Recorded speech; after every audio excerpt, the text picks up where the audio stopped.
Right, there we go. Time for another one. Gonna bit too casual there. Do one more button up for propriety's sake. And hello, Megaleech, if you're still there. Winding in, was it Thursday? Woo! Last couple of days before I have to go back to the office. I will actually be going in to the office on Moon Day. See what's what this week. Very boring as far as I'm concerned, going into the office.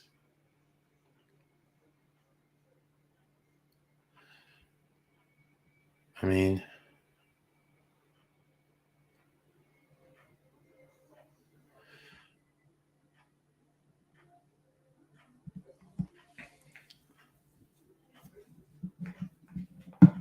yep.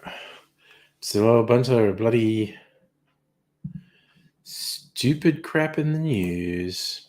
And I was just looking to see if anything had been happening. God, I think I was half reflexively going to message Aidsy then to see if he wanted to join the stream. That's probably going to happen to me a few times. But yeah. Oh, horrible things. So many negative. I'm looking, is there anything interesting? It's all just so negative.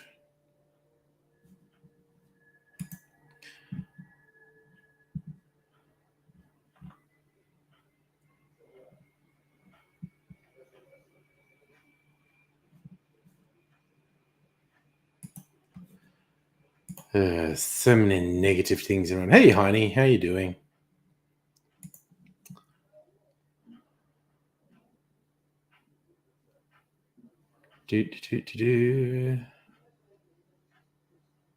Oh, God, is the Elvis Festival on? It's a little town near Dubbo called Parks that has an Elvis Festival. And it's actually got quite big.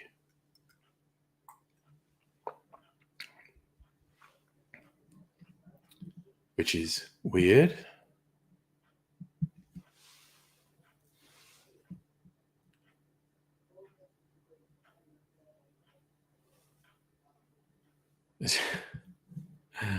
It's so ridiculous.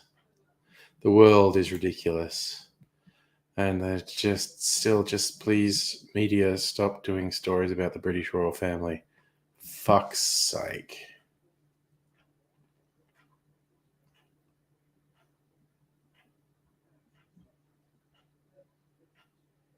Ugh.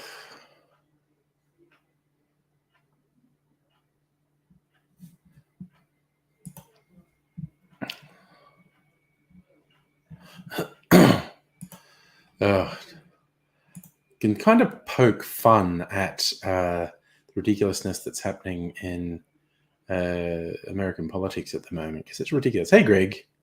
I didn't get, Heine, after Aidsie's memorial, I did not get smashed. I had drinks. I had several drinks, but it was over a number of hours. So I did not get smashed. Everyone kind of retired without getting super smashed. I suppose that makes everyone responsible, upstanding citizens. But yes, I had drinkies. I had several drinkies. Well, look, I may have a drink out of this tonight, the Aidsy Memorial Mankey Cup, which became our joke because it was melted and deformed. It was like him, so he would drink out of this when he was here. So I might have a drink out of the Memorial Aidsy Mankey Cup tonight. We'll see. There's two. This is the most severely deformed one. There's another one that's a bit deformed. So it's all good in the hood. Hey, maybe I'll get smashed tonight. Actually, I don't want to. Don't want to get smashed tonight. All right, these are all just in alphabetical order, so you get really random. What is flag punch? Something called flag punch. No idea what that is. A gold rush. Whiskey and honey and lemon juice. Hey, Strictly Sega. Oh wow, yeah, that weird shit with the vote for the House Speaker in the US. It's like the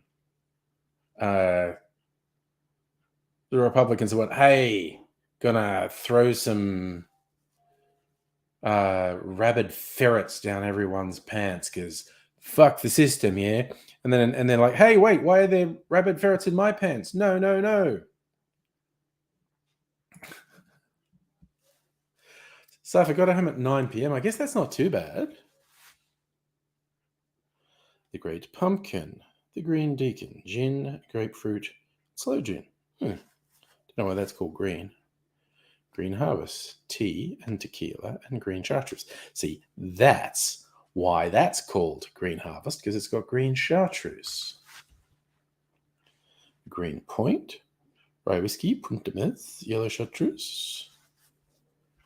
Harvest Moon, rye whiskey, Lily Blanc, apple brandy, green chartreuse. That actually sounds pretty interesting.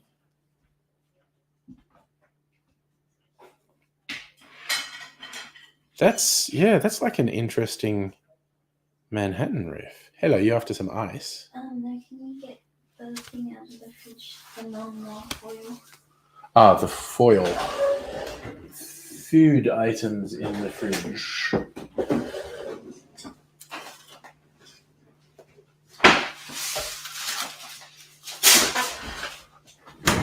Speaking of food items in the fridge, cold sausages. Yeah, I cooked a bunch of sausages today. Leftovers. And I like cold sausages. There's obviously some AZ reference to be made here as well, but I'll leave it to your imagination.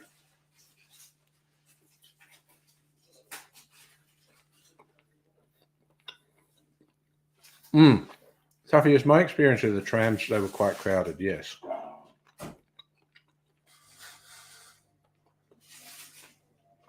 Honey, I have a bunch of different mixes there. Some different tonics, sodas, and ginger ales, actually. Oh, and I think there's a cola in there too.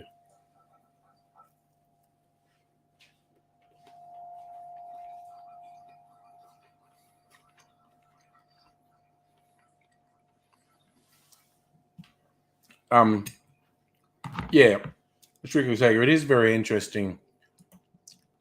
The conservatives in the US have been just the most egregious bad faith actors for so long. And now it's actually biting them, which is pretty fucking hilarious. Honey, no, I never do bourbon and Coke. Musical Aviator, it is this time of day.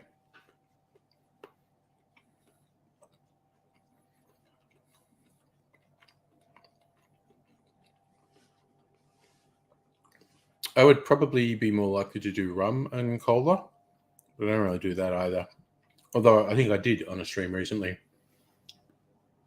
because I was trying out this distiller's cola, a specialty mixer Fever Tree made.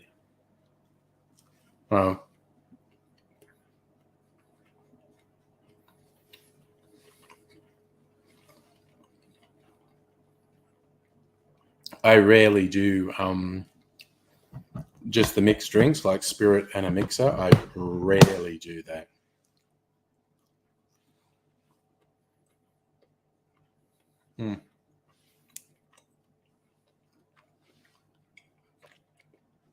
Ginger ale's a good mixer though, with a lot of things.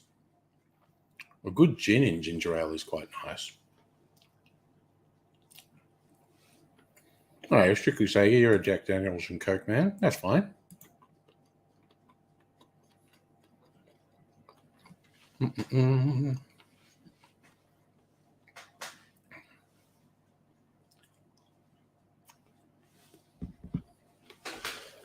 Well, you know me, honey. I'm cocktails all the way.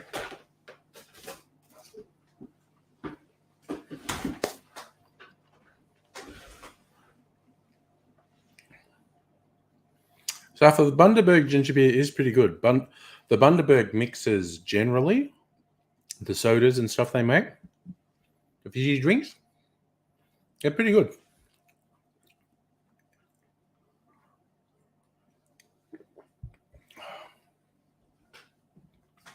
I think I might make this Harvest Moon rye whiskey.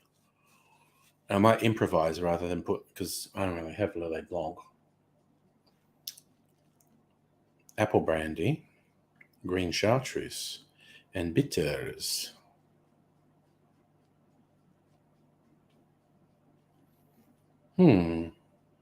Invented by Daniel Yun in winter 2007, which is our summer 2007. So that was invented, 15 years ago? I think I will try that. That sounds kind of interesting. I'm going to make it with red vermouth I have in the fridge.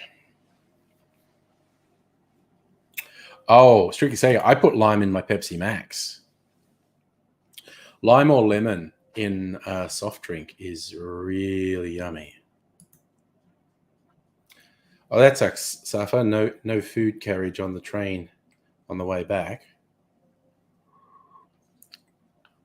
Oh, yum. Sorry, it's my my clarified cocktail is yummy. It's actually a bit yummier when it dilutes a little, when it's been sitting on the ice for a while. So it's diluted a little. I think it tastes even better then.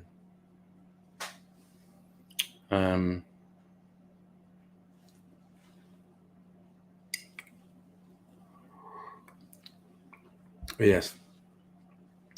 I had chips and a burger from the bar for dinner last night.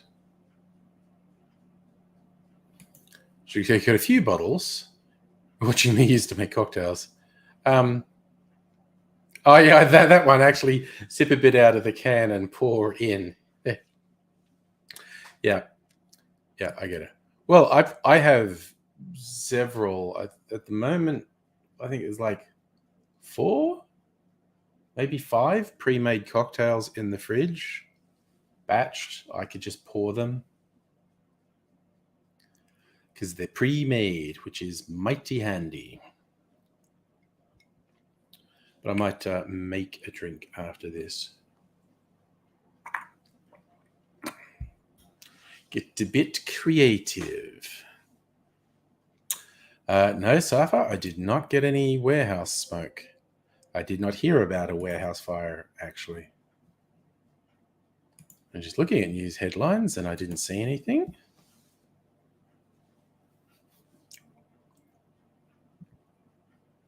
Melbourne's going to have a higher population in the city. That sort of swung back and forth over the last 100 years, I think. Kevin McCarthy loses 6th vote. US House Speaker. God. I just love it's just like Trump and the rest of them encourage the lunatic fringe. Now they've got absolute lunatics in their ranks. And it's just like, holy shimoly.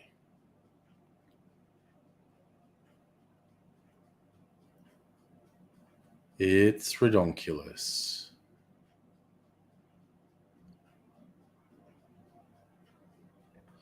So is this Apple's horror $1 trillion valuation wipeout? Again, the phrasing of this is absolutely and utterly false. The tech juggernaut lost a mind-blowing amount of cash. No, they did not lose any cash whatsoever. They lost fictional valuation. That is not fucking cash.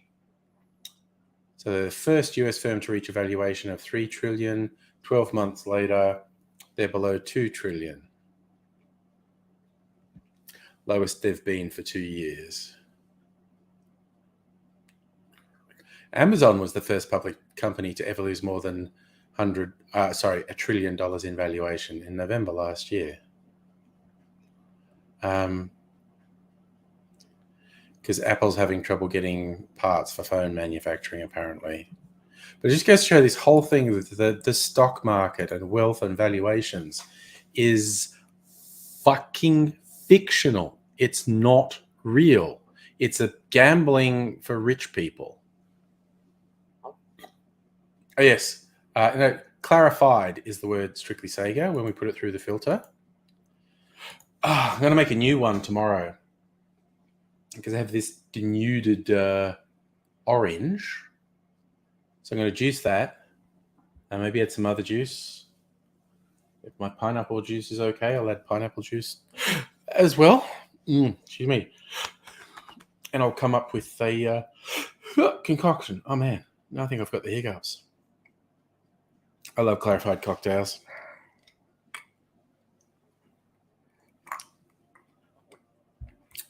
Okay. Then they don't get direct sun. They get reflected sun, but direct sun doesn't come in there. And it is true of booze. If you left booze in direct sunlight for an extended period, it will fuck it up. But yes, although you can see there is a lot of light behind me, direct sunlight does not come in there at any time. So it's just reflected light. And basically I have no alternative. There's no room in the house that doesn't get reflected light. But at least it doesn't get direct sunlight, because that can actually be bad for le booze.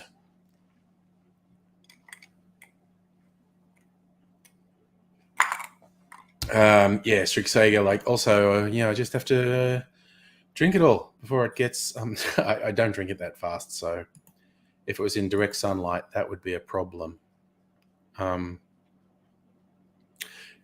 Whiskey Tribe actually did the experiment, and they showed I think they were doing it with UV lights. They left whiskey under direct 24-hour UV light for a year, and it was wildly noticeable. The color faded enormously, and the taste was completely different, and not in a good way. Honestly, keeping it in the freezer, if you had the freezer space, is a good idea, because le booze is not going to freeze because of the alcohol content. And then you get to pour it nice and icy straight from the freezer. The only thing I have in the freezer is my martini, which I might try, because I topped it up. So it's a little bit different to last time I tasted it. I'm always interested in what each iteration of it is like. I even dirtied it up a bit last time. Might be a bit salty. Yeah, vodka in the freezer. God, I remember this friend way back. He had this dodgy high-proof Polish vodka, and he's keeping it in the freezer because there was a significant danger it would evaporate. The Australian summer was hot enough because it had a cork stopper in it, and start to vaporize in the bottle and pop the cork off, and then it vaporize. So he kept it in the freezer to avoid that risk. No.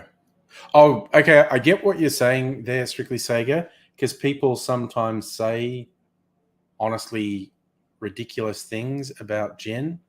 Like, you don't shake martini because you'll bruise the gin. No, that's not the reason you don't shake a martini. there's a couple of good reasons you don't shake a martini. Mostly it's about appearance and dilution. But yes, so it's a pre-mixed martini. It is mostly gin. It's like 90% gin. I like a dry martini. So, and again, I get why you're saying that, because people basically say that, and it's just not true. There are you get into the whole booze side of things, and you realize there are an enormous number of fallacies and urban legends people have about. Oh, nice, Dr. Abigail found crochet needles. No thanks to me. No, I don't believe I was ever enlisted to find crochet needles. Definitely no thanks to me. So that is a fair pronunciation, to be honest. Well, I mean, that's a good general rule for anyone and everyone and everything. Treat it good, treat you good. Right, I might try and make this drink or a version thereof. I want a dry whiskey, Le Blanc, apple brandy, and chartreuse. And I say Abbott's bitters. I might just do Angostura.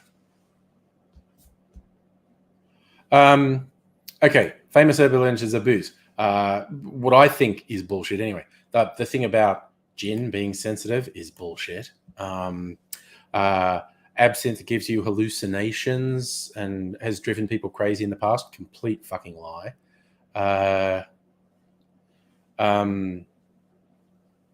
Here's one that's more just about, bartenders, and they get fussy. People who are 1,000,000% convinced they can tell the difference between like a whiskey sour made with bottled lemon juice and with fresh lemon juice. I think it's not necessarily false, but I think people grossly overstate their ability to tell the difference. Oh, right. They said the absinthe legend on Triple R. No, it's absolutely 1,000% false. I mean, absinthe can be dangerous because it is traditionally a very high alcohol content. It's often around 70%. Not always. It's usually above 50%. It's often around 70%. Mine is 80%. And it got associated with bohemians and whatnot at a point in time when the authorities wanted to crack down on bohemians, so they were casting it in a poor light. It was an absolutely false story about this guy murdering his family because he was crazy on absinthe. It was absolutely false. Because of these bizarre false stories, it was illegal in much of the world for like 70, 80 years. They were still producing it in Spain. Mine's actually Spanish. And around the Balkans, like the Czech, what is now the Czech Republic. I don't know what country it was back in the day, but I think that's the two areas that continued to make absinthe. Spain and that area of the Balkans, possibly Switzerland too, because it was traditionally made in Switzerland, so they may have kept making it there.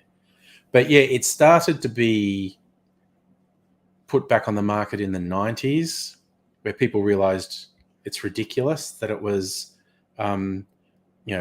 illegal. So people lobbied to have the laws changed, and basically through the 90s it started to reappear. But yes, that's a really popular one. Absinthe makes you hallucinate and go crazy. Drink a lot of absinthe, you'll probably do some very unwise things because you'll be fucking hammered. All right, I'm going to get a couple of ingredients. Let's see, that's yellow chartreuse. Where's my green chartreuse? There's my green chartreuse in the other room.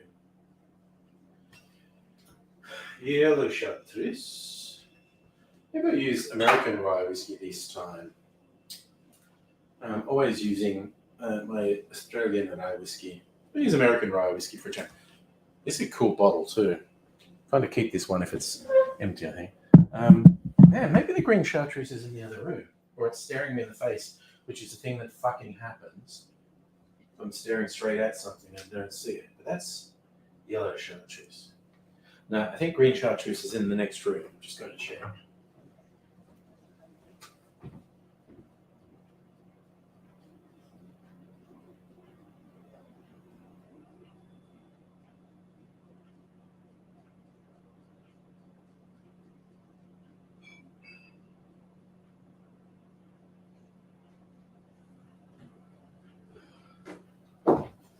Here we go.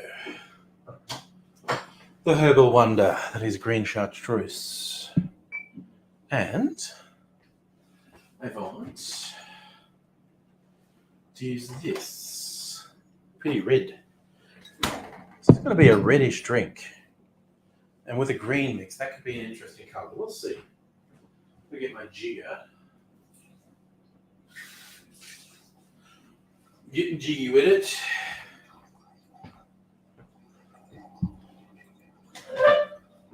Okay, and we're back. Oh gosh, actually no, that's another good urban legend. Coffee can give you the illusion that you're recovering from being drunk because it's a stimulant, but it has no effect on the alcohol in your system, and you are just as incapacitated as before you started drinking. You might feel more awake and have more energy, but your response time and everything is just as fucked. So 1.5, 1/2, quarter. Okay. Doing this straight in my glass because I cannot be asked to do it any other time. I have no idea what you're referring to there, Safa. Crazy drinks in South America. I don't have any association for that. Rye whiskey. Now, actually, this is a weird one to me. This whiskey, High West, and they've specially made these bottles that are made like old-timey bottles. There's lots of impurities and bubbles in the glass, and the bottle's not perfect. It's kind of got ripples and stuff, and the embossing on it is sort of looks like it's quite low grade. They've done it all on purpose to look like an Old West bottle, but it's made in Utah, Mormontown. I didn't know they'd let you distill in Utah. Yes, technically you are correct, Abigail, which we all know is the best sort of correct. Your liver processes booze over time.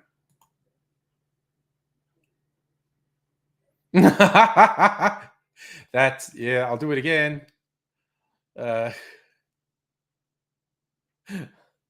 That's a risk.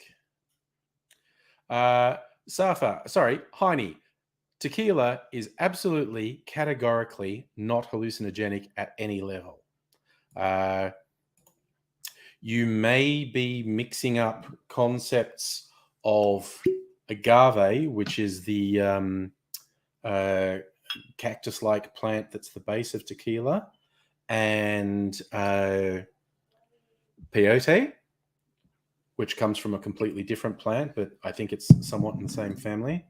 There were also people told fanciful tales of if you ate the worm from a tequila bottle, it would affect your brain and you would see the world through the worm's eyes. I see. Okay. I was answering that just as you typed it. No, absolutely 100% false story. Thank you for adding to our urban legends about booze. No, I heard it too. It was like if you ate the worm from a tequila bottle. I have worms in my mezcal.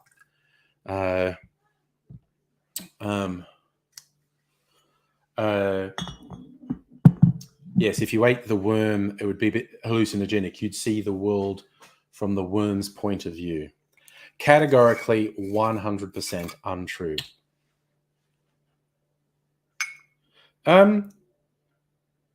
Tequila puts a nice flavor in things. If you do the right drink with tequila, there's room for experimentation with it. It's always funny when you find someone who had, a drunk teen, early 20s binge on tequila, which often involves shots. And then they say, I can't drink tequila. I'm allergic to it. It makes me... No, it's literally just sense memory, because tequila has a very particular aroma. And if you drank so much of it that you were vomiting copiously, you have a sense memory of that distinctive smell going along with hurling your guts up. So it can make people feel very sick to smell it. I do believe that was the entire purpose of this. Although, actually, here's the real thing. The whole thing about making a margarita and putting a salt rim on the glass? Those hats, I think, were the right size for a particular sort of glass. You put salt in the whatever the rim of the sombrero is called, and it's the right size to stick a glass in and salt rim it. There you go. That's a thing. And that sounds true, Dr. Abel. If you walk without rhythm, if you drink without rhythm, you won't accidentally swallow the tequila worm. Yeah, see, same thing. A sweet wine, something that you got so drunk on and so sick on that you have a sense memory that associates the smell with just being horribly, horribly sick. Your brain's pretty powerful. Your brain will just go, oh, remember that time we almost died vomiting? And the smell's enough to bring on nausea. It's not an allergic reaction. It's a psychological reaction. Your brain messes with you like that. All right.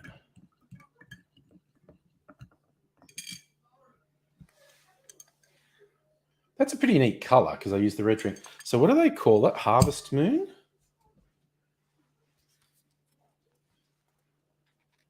Harvest moon. They say, drink looks like the sky during the harvest moon, when the reddish-orange moon, the orange twist, rises after sunset. Well, mine's redder than theirs because I use that red vermouth. I'd call this a blood moon. Oh God, I could imagine that, having to serve rum non-stop would make you a little sick. Yes. Or at least not liking it anymore.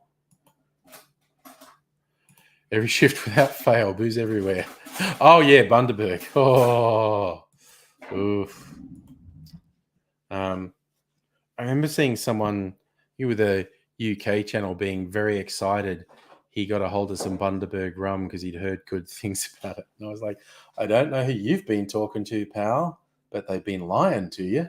And it wasn't even what Bundaberg do make special rums.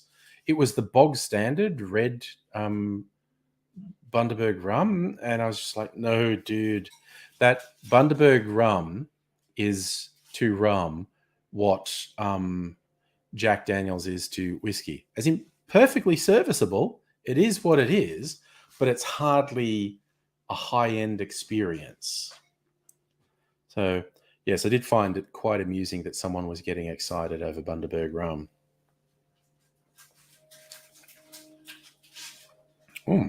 Wow, that's interesting. I don't hate it. I probably won't make it again.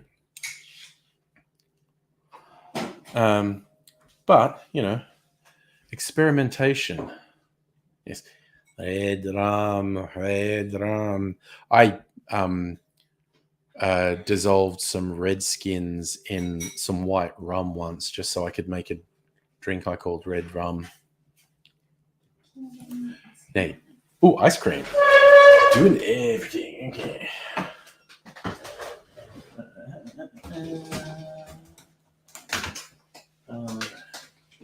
Ice cream.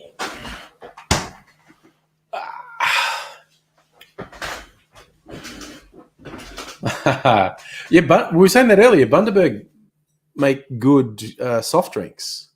The ginger beer is great. They do a few other really good soft drinks.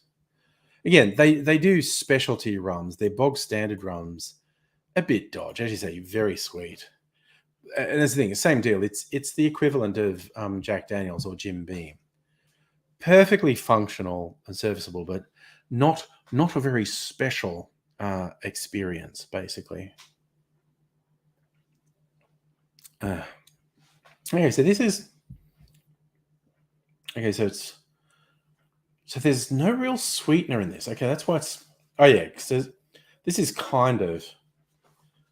Well, not kind of. This is pretty much a variation of a Manhattan. Scheiße. No, there wasn't. That Rossa vermouth I used is a little bit bitter, just very lightly bitter. So that bitterness is carried in.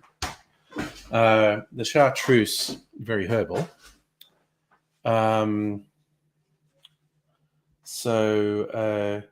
This is what was the people citing some study saying liking bitter things is a sign you're a psychopath, which is like stupid as fuck. But if so, this is actually no. It's like the more I taste it, the more I like it. Probably still only a 7 out of 10 though.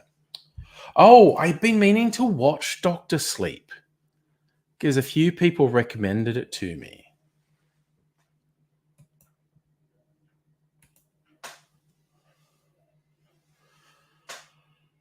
I mean, I only watched The Shining, Kubrick's The Shining in full for the first time a couple of years ago. And the opening shots, like when the credits roll of the car on this twisty mountain highway, and it's all shot from a helicopter from above, it's just visually so striking. It's, I remember like I'm going to watch it, and then I was like, oh shit, that's why people talk up Kubrick as a director all the time. It's just like visually so amazing.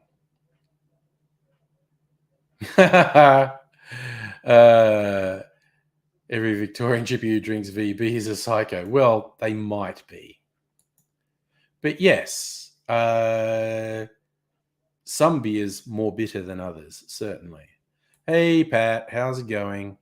We had a good send-off for AIDSy. I did check. A lot of the ceremony was recorded. I looked on the site. The start seems to be missing. But you still get a lot of people giving very heartfelt little tributes and memories to AIDSy, if that's your thing. So, oh yeah, he definitely was. He was visually, he was just a genius. Also a complete prick by most accounts. But in terms of making films, structuring and composing them visually, one of a kind, that dude. I mean, like, I don't know, controversial take. Hitchcock was overrated. Hitchcock's not a bad director. Hitchcock's a good director. But a lot of people overrate Hitchcock. He had a lot of gimmicks. But Kubrick was next level.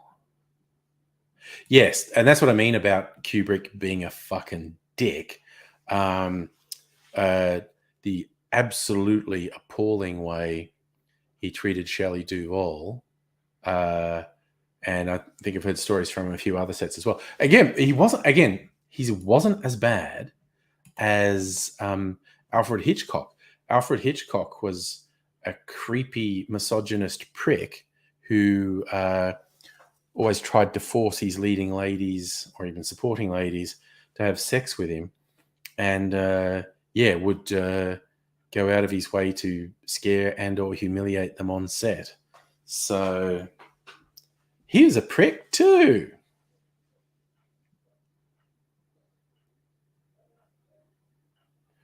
Oh yeah, that was actually pretty funny, and I felt slightly bad. The MC Tim had his big finish planned, which was the final line from AIDS's Code Grey, and I thought it was a good finishing line, so I used it as the last line on my speech. And then a few bits later, Tim winds up, and that was his scripted finish. And I'm sitting there going, oops, stole his thunder. I already did that. Oops. And yeah, strictly saying it, Hitchcock did choose some amazing scripts. Yeah, it might sound a bit like I'm saying he didn't make good movies. He did. He made good movies. Made good scripts and good cast most of the time. And it's one of the funniest bits I've read. There's a book was written by William Goldman. He was like a legendary 70s, 80s screenwriter in Hollywood. What do you read?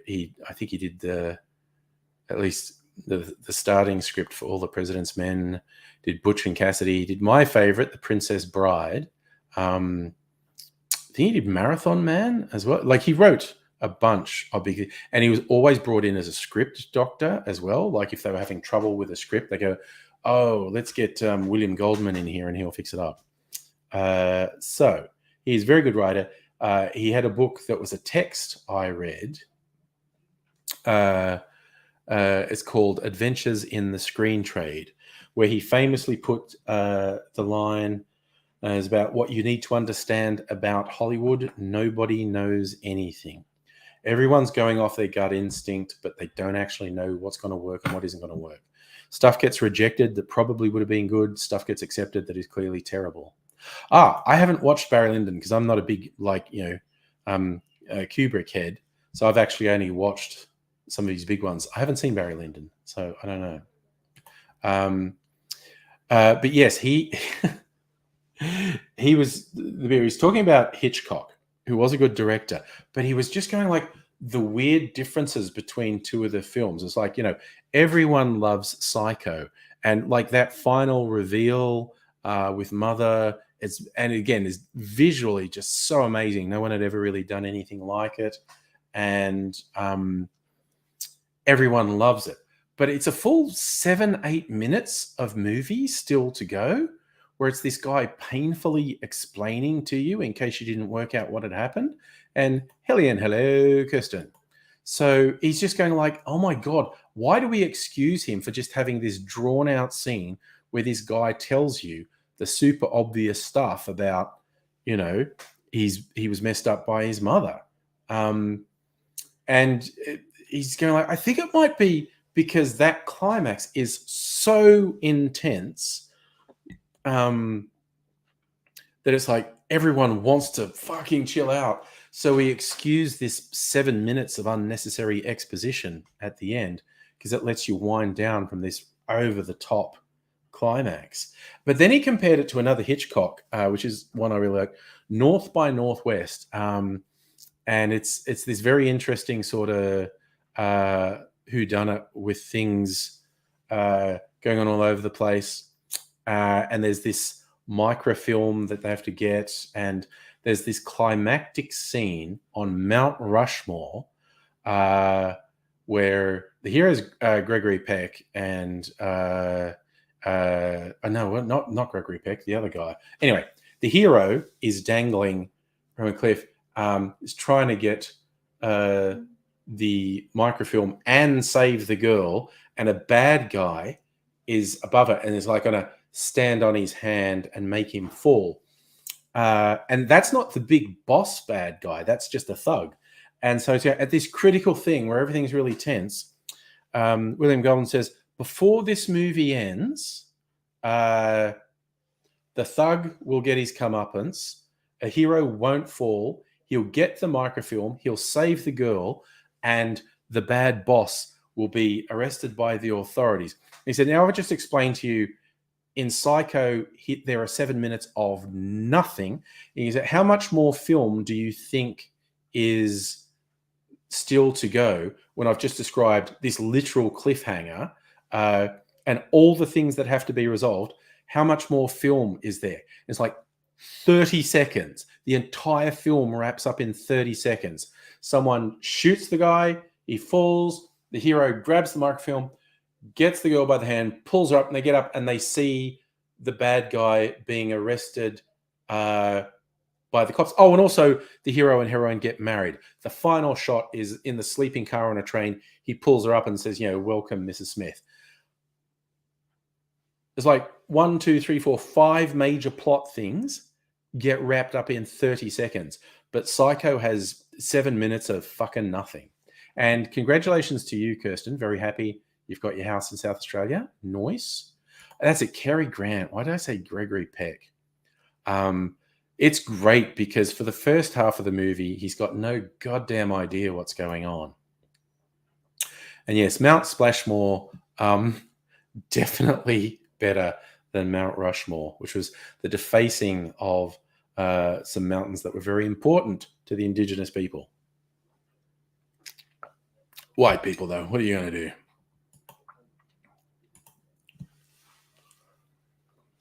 Oh, actually, yeah. I think North by Northwest is probably my favorite Cary Grant movie too. But he did one called The Man in the Grey Flannel Suit. And I love the politics of it because there's a guy, and this is in the 50s or early 60s. I mean, I can look up exactly because I'm on the internet. Man in the Grey, 56. Okay. So this film is set in 56. He's a World War II veteran trying to balance marriage, family life with the demands of a career.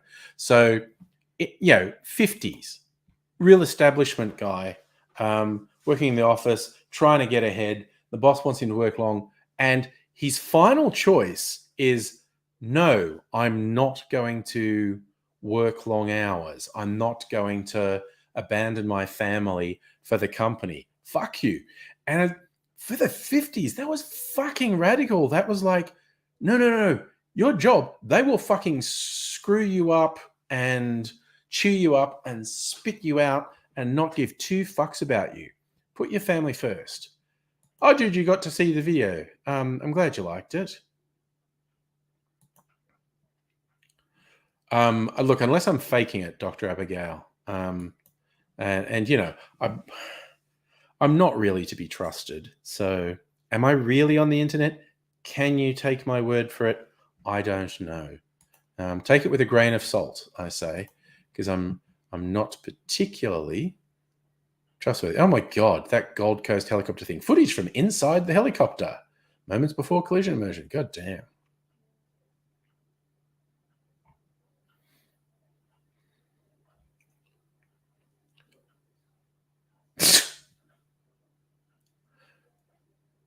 Oh, good God.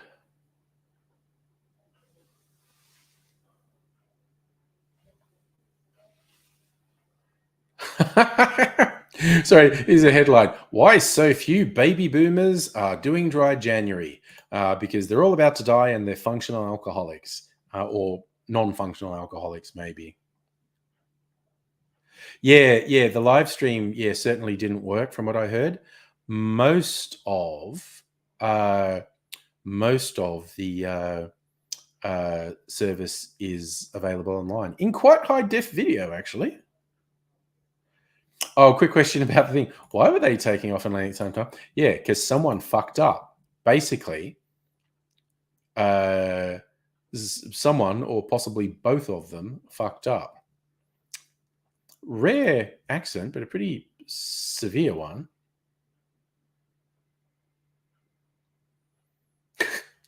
Dry January headlines. Why so few baby boomers are doing dry January? Somewhere between sober and a drinking problem. Why I need dry January. Why some people are staying sober during dry January, and why experts say the benefits may last well into the year. And then a practical one. 6 non-alcoholic cocktail recipes for dry January and beyond. Again, it might sound like I'm being sarcastic. Anyone who wants to not drink any alcohol for a short or long time, I completely applaud and support that. I will never be sarcastic or antagonistic to someone who doesn't want who doesn't want to drink alcohol either as a one-off or as an ongoing thing. And few things make me angrier than people who hassle someone who doesn't want to drink alcohol. Leave him alone, you asshole. Pat, what are you saying? You haven't seen the video, or you haven't? I don't know. So you didn't qualify for AIDS. He actually chucked up. Oh no, I don't think he threw up, but he made me stop the car. Little story I told when I burped garlic in AZ's face, and this was in our early days of working together. I didn't know the chemotherapy he'd had for rheumatoid arthritis affect his sense of smell. So certain things make him physically sick, and garlic's one. And I kind of burped garlic in his face. Nearly killed him. Oh, well, he felt like it was going to kill him. Had to stop the car, and he had to get out, and it was the middle of winter.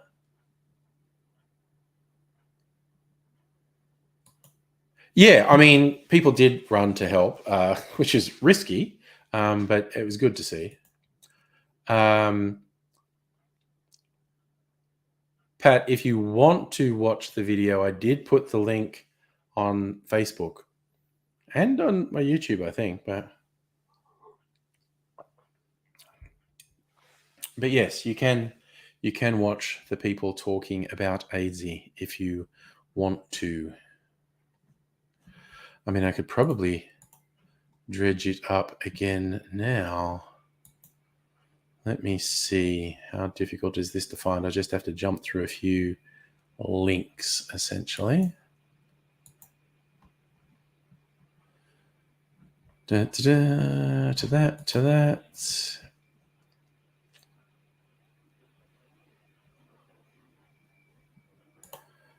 Okay, going through the third link now.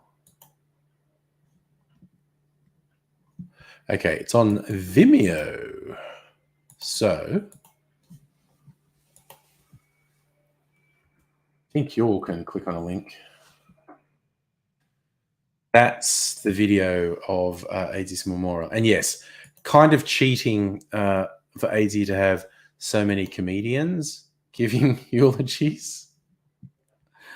Apparently, Tim, who was the MC, is a friend of Adrian's, the people who ran the event, they're called Last Hurrah, they liked the way he did it so much. They were offering him work. They said, do you want to do this more often? Dr. Abigail, personally quite surprised we did not get full frontal AZ in the photo montage showed. I found it a bit weird because they obviously were just, most of those were taken from Facebook. And there were a bunch of photos I had taken that were there. But then I kept popping up in the photos as well, which was very weird for me. Thanks, Justin. I'm glad you like the service. Yeah. Yeah, I think it's Jason actually talking. It's kind of halfway through Jason's talk. Yeah. It was ridiculous. It like pissed down rain, and there was a brutal wind, neither of which was meant to happen on the day. It was meant to be very different. Quite fucking annoying. There wasn't like no rain today. I think that's AZ's sense of humor. What if I got a bunch of people out in the open to do a memorial for me, and it's on a day when it's not meant to rain, but I get them all out in the open, and then I just make it piss down rain on them. That'd be funny, wouldn't it? That seems like something he'd find humor in. I like that, Justin. Best PM we never had. Woof. Mr. for the Yachts, maybe. Say that the right way. It was Les Patterson, who's Minister for the Yachts, which is TH New word, Y-A-R-T. The yarts.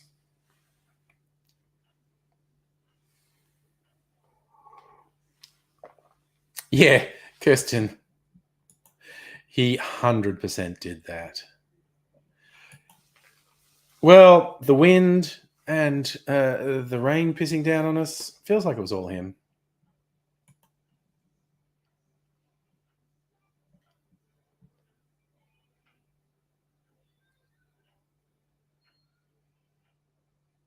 Sorry, I'm food dude with food all over his clothes.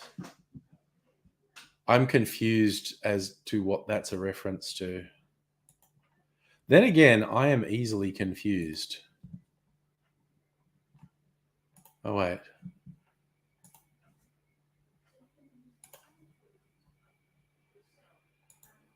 There's Jason and Girling and Matt.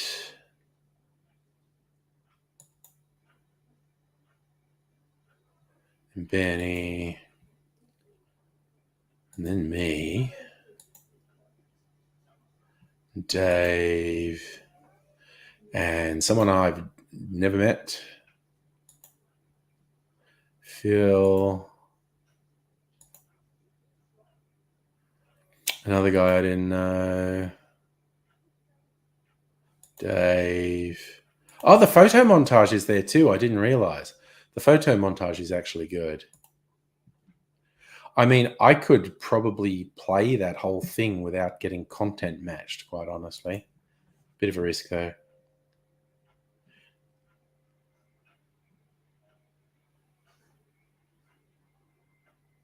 Oh, God, the dog. This dog was running around, and I have no idea whose dog it was, but there were little birds flying around, and the dog was manically chasing the birds. Definitely possessed by AIDSy. Oh, okay. Okay, Strictly Sag is helping me out. Let me see. Memes. Oh, okay. Celeste Patterson. Yes. See, I thought we were talking about AIDSy's memorial, so I didn't know who you meant. Yes, I was talking about Celeste Patterson. But I thought you were talking about someone who was at the memorial.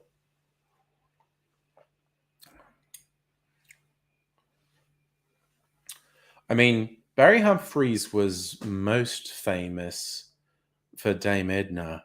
I think Les Patterson was funnier because Les Patterson was just disgusting. A very AIDSy-esque character, really. Absolutely disgusting. Oh, yeah. Well, of course, because Barry McKenzie was originally a comic character that what's his face Humphreys was writing for a British satirical magazine, and then they did make a film with Barry Crocker.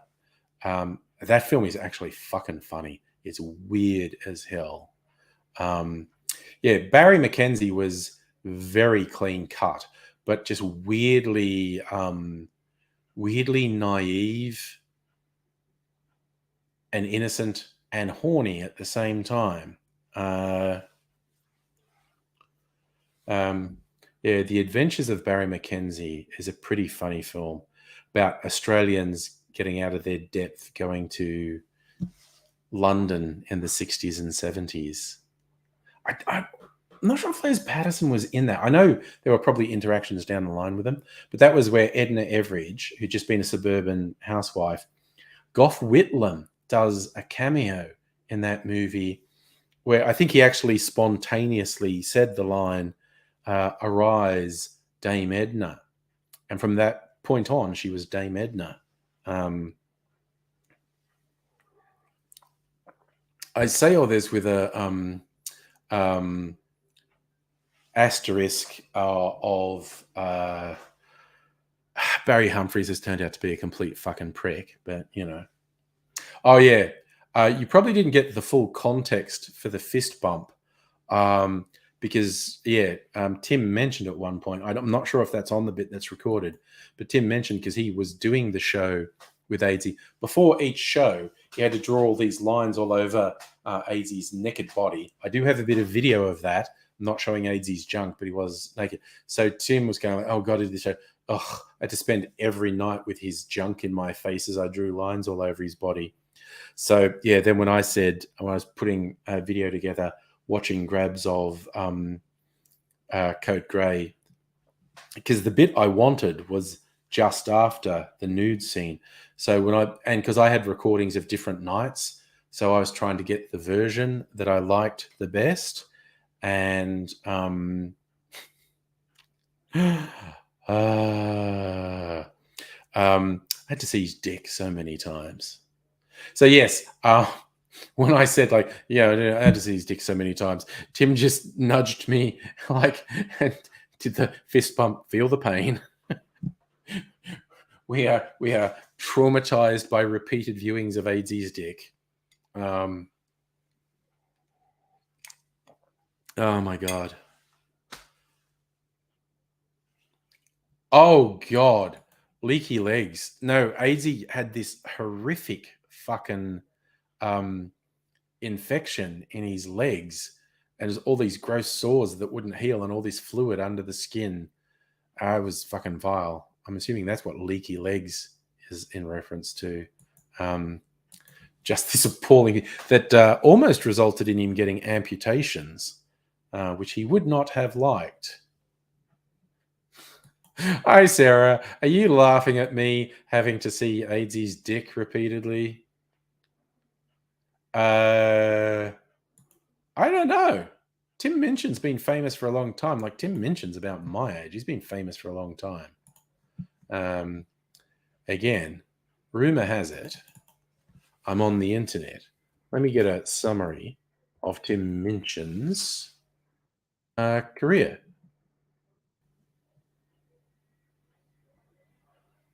TimMinchin.com. We get a summary. Okay.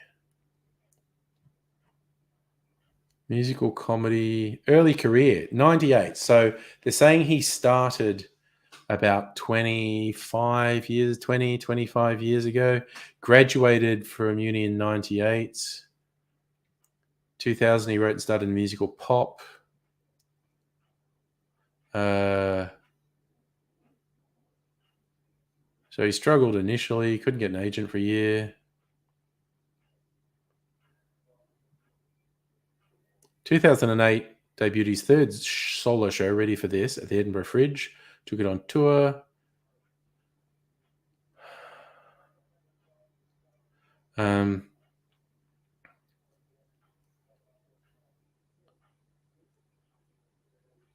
it's like he started to hit his stride in the middle of the noughties and up to 2010. So he was a rising star when Code Grey was on, I suppose.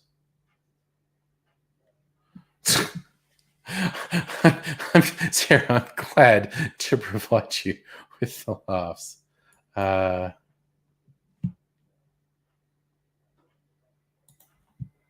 wait, when was he born? 75. So I'm like 10 years older than him. So yes, he's what is he? He's 47 now.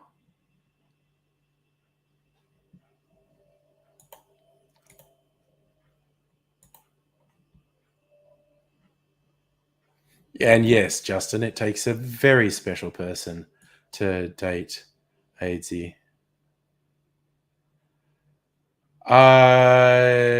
Strict say, well, there's a difference between being right wing and doing a song saying you hate leftists. So I don't know the song.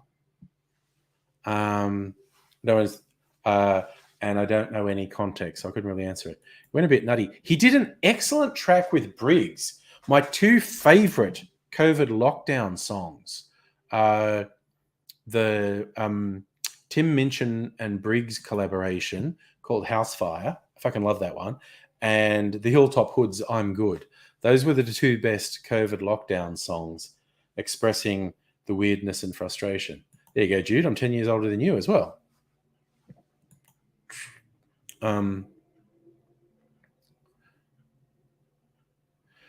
Yeah, an Australian story on AIDSy would have been wild. Hi, Megalich. Did I say hi? Hello. What are we doing? What are we doing? 9 o'clock. And I don't have to get up in the morning, so I might have another drink. And that, have a smell test, a smidgen, a test of my martini. Because I always like to taste my martini when I have made a new one. Ba-da, ba-da, ba-da-da-da-da, ba-da. Oh, that was the mention I was channeling there, though.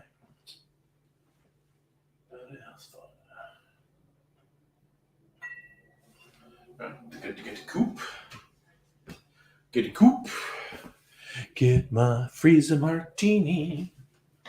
Wow, wow, wow. He's the man.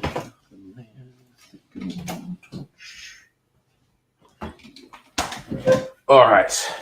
Let's see what this is like. Squeaky, squeaky.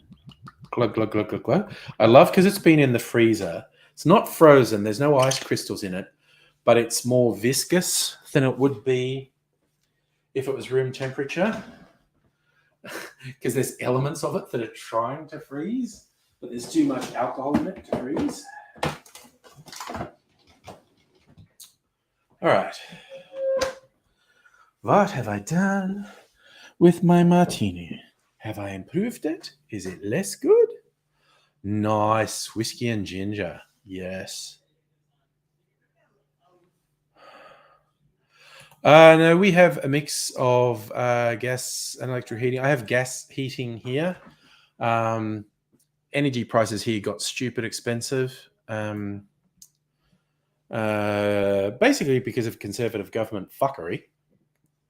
There was no reason our prices had to be so high. They privatized the market, which was a stupid fucking idea. All right. Martini time.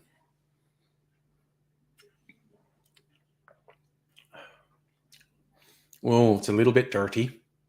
Ooh, it's got a nice sea line bite in it.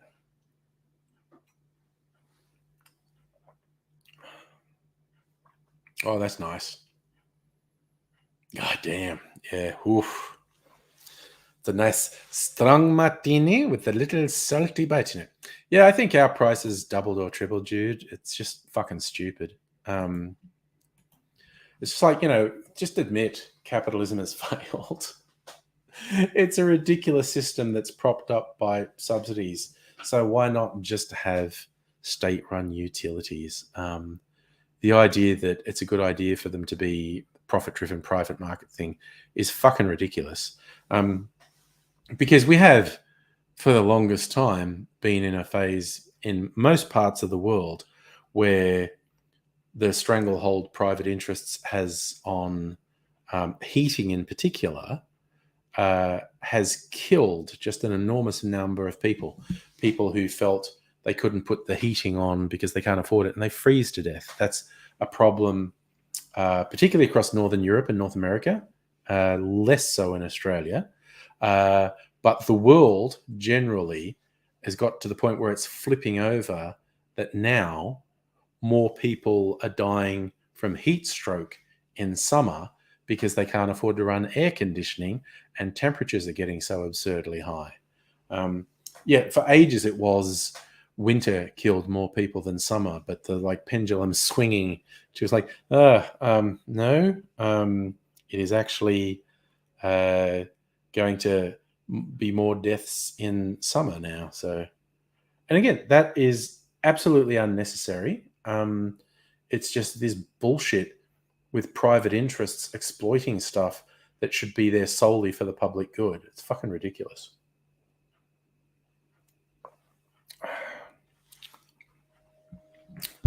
I mean, the Soviet gulags get a bad rap, But if I was in control and I got to decide who went to the gulags, things would change, is all I'm saying. Sarah, is that how you're making it through summer with vino?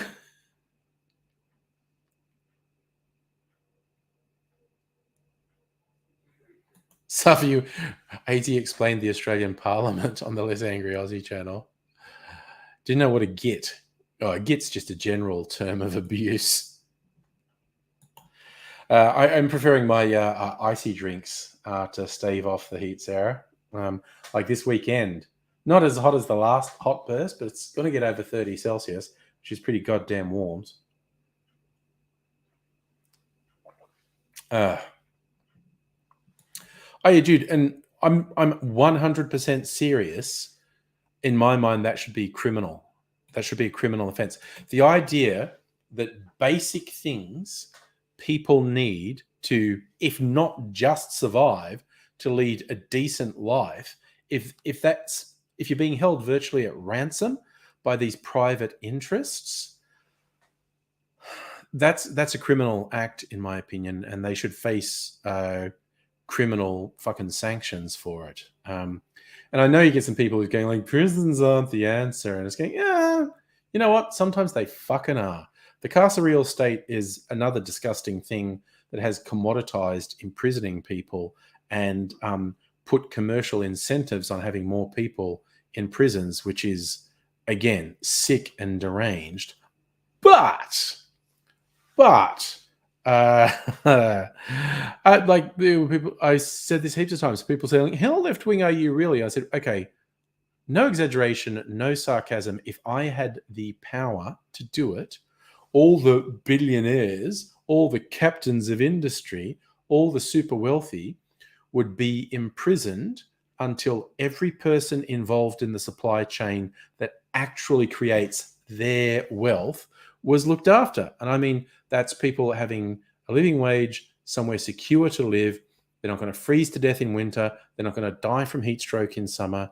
They're going to have food. Okay, that's a pretty low bar, I think. Yeah, there are people who literally think that's a deranged and unhinged idea. It's like, I'm sorry, you wouldn't have the benefits you have, and the ultra rich definitely wouldn't have the benefits they have without these people. So you think these people getting their basic needs met is wild and unhinged? I'm sorry, you're off to the gulag as well. And that's the thing. They're like, oh, you can't just imprison them. Like, I fucking would, you know, because they could get out really easily. Just stop criminally exploiting people. Stop killing thousands of people every year in the service of your obscene desire to amass wealth. Fuck you. I would not hesitate. I would not hesitate to fucking imprison them all. Or maybe not imprison them all, take literally everything they own. Because the idea that these CEOs are super big brains and can't be replaced is one of the most egregious lies told in capitalism.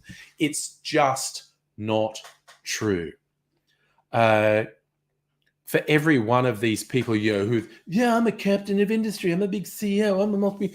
There are at minimum hundreds of people who could just step right into their role and do it at least as well. The idea that these people are super special, one of a kind, super genius, wunderkind is not true. It is completely false. Yes, again, Jude, just social security is the basic tenet of a decent society in my mind. Is like, we look after everyone.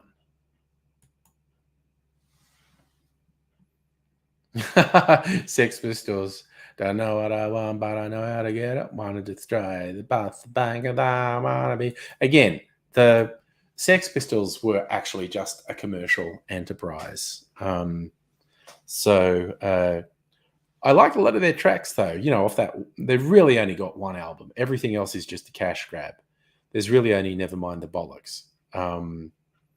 Everything else is a cash grab. That's the only actual album they put out. Hey, Rays, what's up, man? And yes, suffer all the multinationals, but not just the multinationals, the local companies. Basically, or if in fact all of these enterprises properly remunerated all the people who are involved in the creation of the wealth, if they were properly remunerated, we basically wouldn't even need, a welfare system and a tax system. But they don't, and they're fucking criminals. Oh yeah, so you have one album and the live album. I have this weird album. It's on vinyl, and it's weird. I suppose you'd call it rarities. I don't know. It's like interviews and just weird shit they did. They were just fucking around in a studio. It's kind of cool as an oddity. But yes, they had one album basically. And hi, Lee. I did see the stuff about sick leave for casual workers, which again should be an absolute necessity. The idea of having a workforce that's completely exploited, unprotected, and unsupported is fucking criminal. It just is.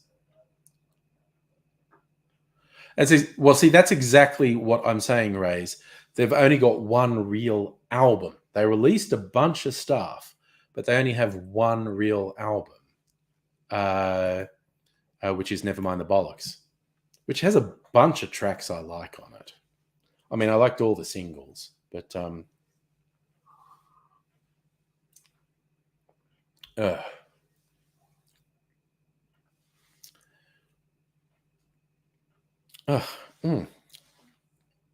Is that a tad bitter, maybe? Maybe I'll use a Svita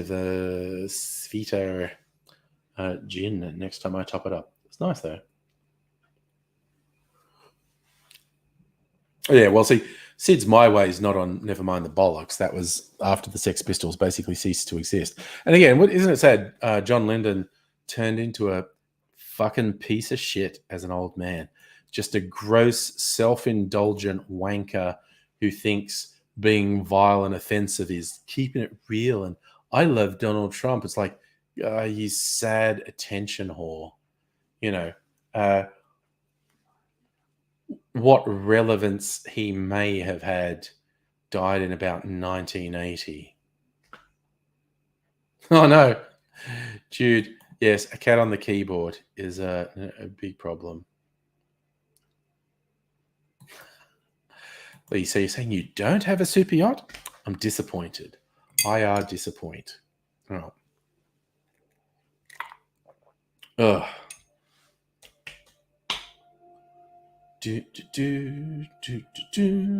Rex the Runt. I think I'll have some of the liqueur I made. Probably to empty the bottle. Oof. Ginger cordial, go there. Indeterminate sugar syrup, go there. Need to clear things out in here occasionally. I was going to mix this with something, but maybe because this is comparatively low alcohol, the liqueur I made myself.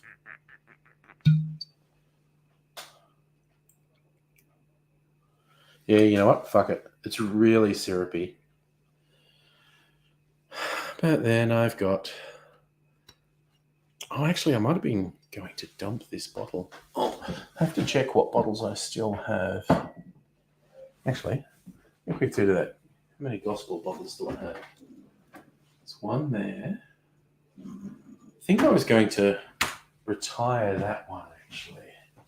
Just check it up here. No, there isn't one there. Oh, maybe I did retire the one I was going to retire. That's okay. That's okay. That's okay. Oh, gosh, yes. Reconcile yourself to business casual after 3 years of gin shirt. My work is actually okay with me wearing my cocktail shirts in the office. Because as you said, is anyone going to be upset if I wear these really bright, flamboyant shirts? And they're like, yeah, no.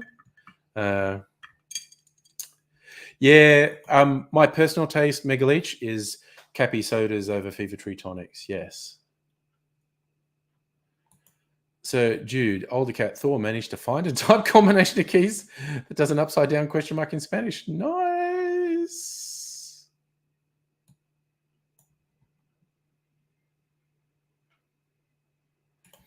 So yeah, I'm pretty happy that they like me brightening up the workplace with my cocktail shirts. So I've got about 40 of them now. Yeah, I mean, I think you basically can get away with wearing a t-shirt at my work, but I just thought, it's a collared shirt. Why not? It's got a collar. But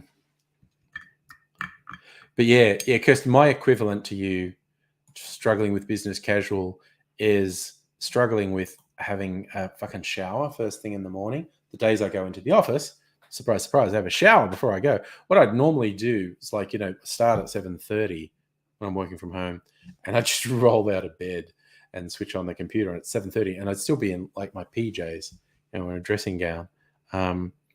And I would work for a while, get some stuff out of the way. And then basically when there's a gap, sometimes mid-morning or midday sometimes, I'd go, nah, I should have a shower. And I'll go and have a shower and get dressed. So office days, my big struggle is, I got to get up a bit earlier and have a shower and get dressed straight away. God damn.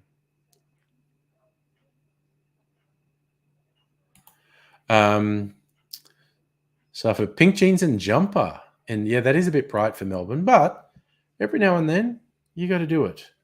I mean, yeah, like black and grey is the Melbourne uniform, but fucking yum. Oh, that is so sweet though. There's a really sweet liqueur I made. Oh my god, it's so fucking nice though. I think that was with whiskey. I made one with rum and one with whiskey. Oh, neat. Traveling regularly to Melbourne.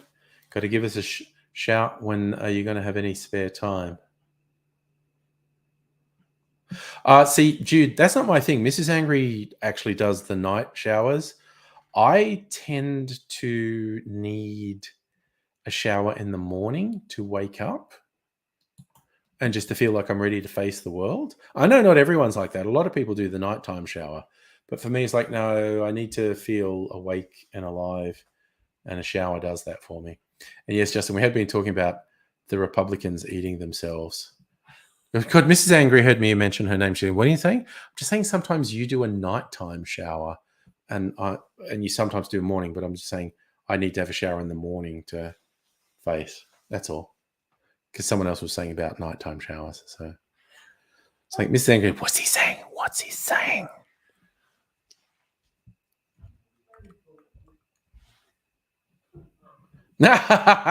Your new boss said, oh, is it okay if you go to Melbourne regularly? Oh, oofed.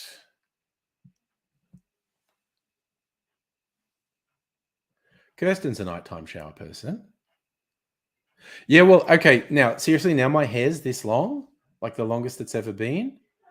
That can be a bit of a challenge in the morning. It's tricky. So I used to do mornings. How dirty are you going to bed? I know. Look, and again, I know that's the reasoning a lot of people have, but I am literally like, nah, I need a shower to wake up. I think both are equally legitimate. It's down to what you are. But yeah, I've heard a few people over the years going, oh, I can't go to bed dirty. And I'm just like, and whatever. You might be a filthy pig animal. I'm not. I'm clean. I haven't decided if I'm going to cut my hair or keep growing it. It's pretty long at the moment. Wash it in the morning, so I'll be looking a bit sort of 70s Kenny Rogers on tomorrow night's live stream.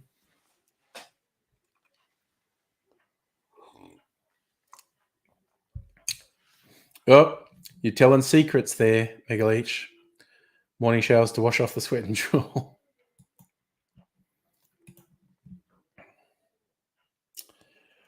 Or Safi, you told me you'd shaved. You were wearing a mask, but yes, you did tell me you'd shaved.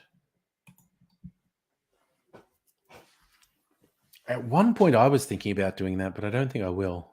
Kind of liking this length, and it's still growing. So, yeah, we'll see what happens.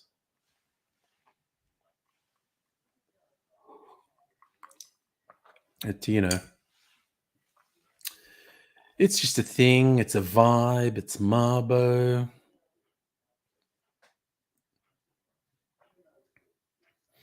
Okay, so we've got a couple 2 showers, people. That's pretty intense. 2 showers a day. Could admonish you for not being green enough. The amount of I'm not actually hassling you. It was just a joke about using too much energy, having 2 showers. And again, it depends how long your showers is. Mine tend to be quite short, like 3 to 5 minutes. Slightly longer if I'm washing my hair. Yes, you got it, Strictly Sega. I find it very hard to resist that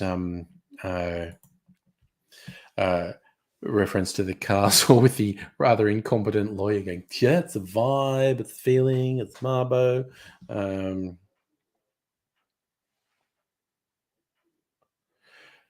Geez, you see, okay, Safa, a 30-minute shower is excessive.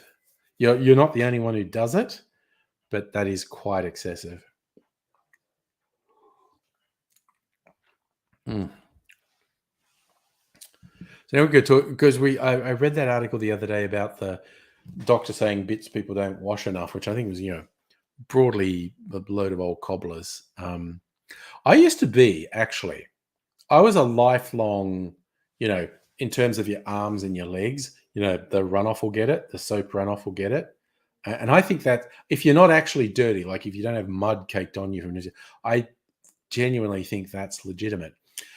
But as I get older, and as my skin was drying out a bit, and I was getting nasty dry bits on both my arms and legs, so I now wash my arms and legs with a non-soap moisturizing thing, usually QV.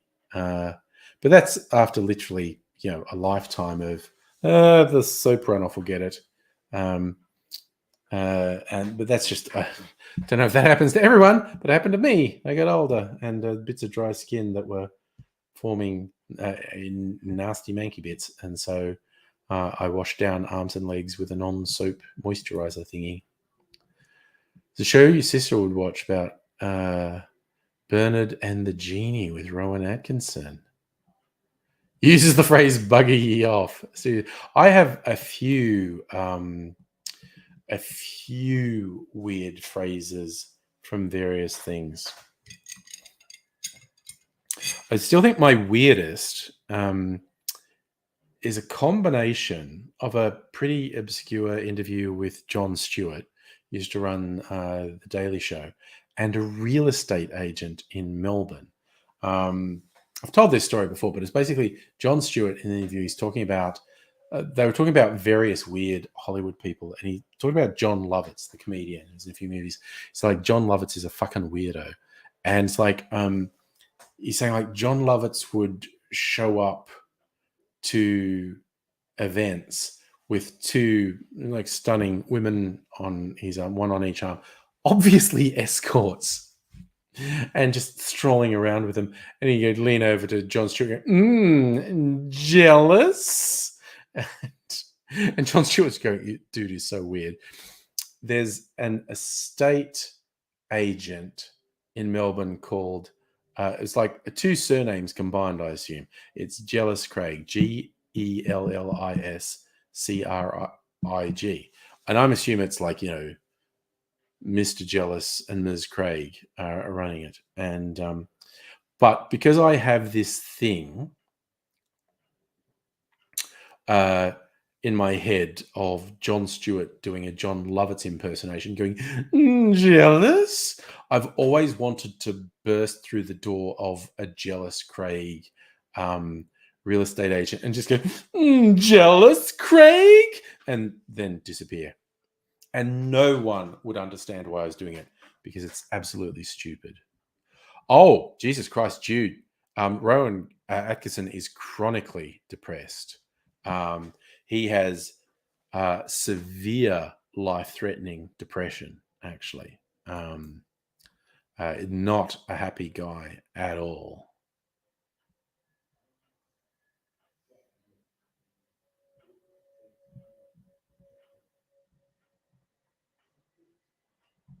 Sorry, who told the story? Your version of the John Lovett story is that they were unattractive escorts.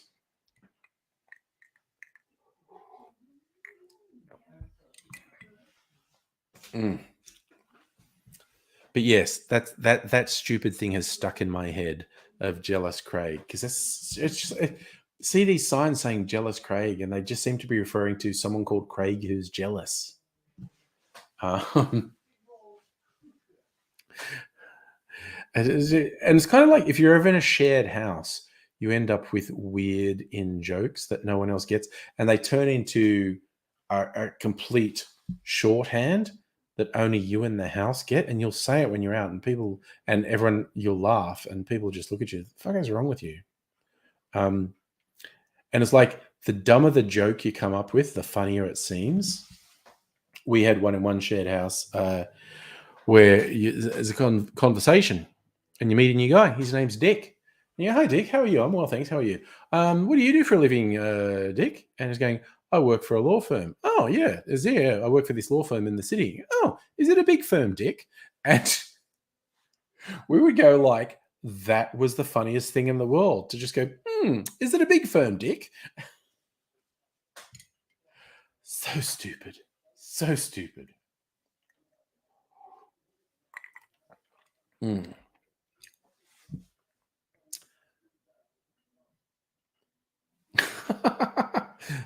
Yes, Lee, if the only thing that stops you from jumping into the river is the pollution from rain, well, go the pollution in rain. Oop, what am I doing here? Sorry, I heard a alert.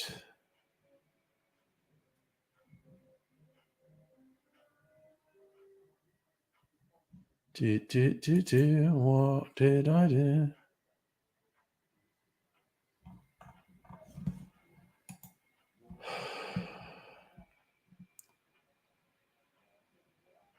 Oofed.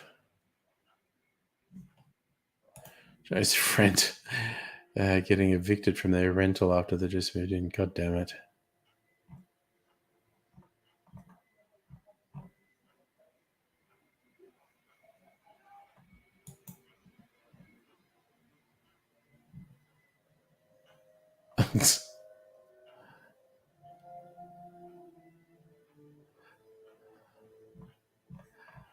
Wowzers, how weird.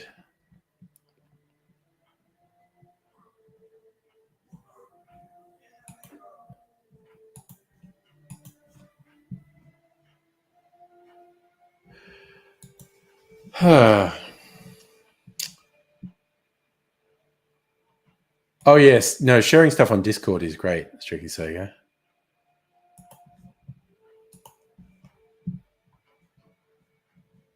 Oh yeah, okay, so it's John Lovitz. Oh, it's John Lovitz's podcast. Oh no, it's hosted by Dana Carvey and David Spade. Okay. Wow, Dana Carvey and David Spade. God, old school. Okay, all right. I might check that out because I love those gossipy stories. Oh wow. Okay, Phantasm. Is that like a horror movie? There were a couple of movies that came out in the 70s that had weirdly similar names. One was called like The Spirit of the Phantasm. So I think Phantasm was a bit of a slasher horror movie? Or not? I don't know. Oh, yes, the Phantasm with the ball. That's the horror slasher I'm thinking of. So what's the Aussie movie Phantasm? Tell me. Bizarre Music from Art of Noises. Ooh, I haven't, but I like The Art of Noise. That sounds good. All right, so you don't know what the structure of Phantasm is? Yeah, in Phantasm with a PH, it's this flying ball that has knives that sort of stab into people's heads. It's women. You think it's women's fantasies? Oh, you'll have to report back on what it's like, because some super fucking weird shit got made in Australia in the 70s, particular. I want to find where I can watch the documentary, which is called Not Quite Hollywood. No, what was that?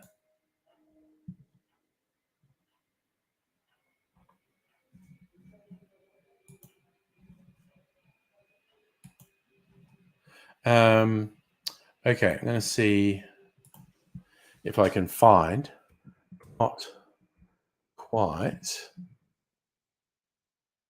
Hollywood exploitation 2008 film streaming. Is it on SBS? And it's possibly on Foxtel. But it looks like it's free on SBS. Okay, I have to remember to watch that. Australian exploitation films from the 70s. A.S. Lee, Paranoia, Art of Noise, and Max Headroom. Art of Noise, I was really into them in the 80s. It's very good.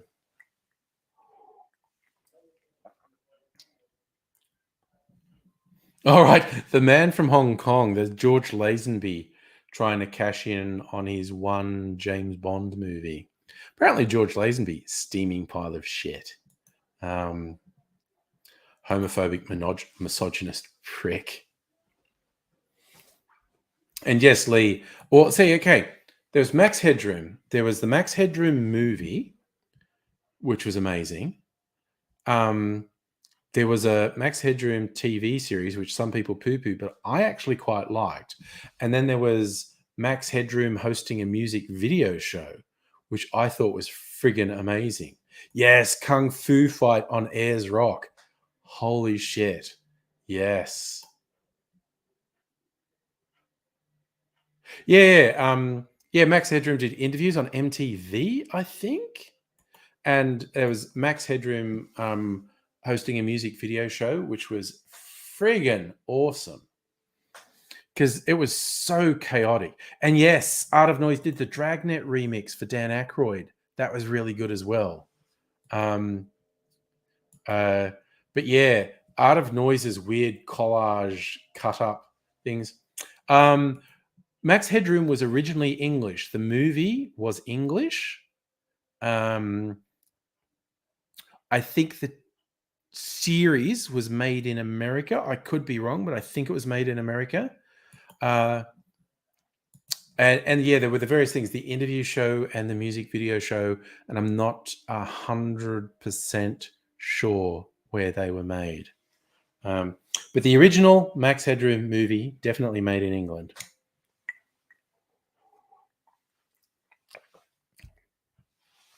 And then, there's a weird bit of urban, it's not an urban legend, you call it folklore, but it's real.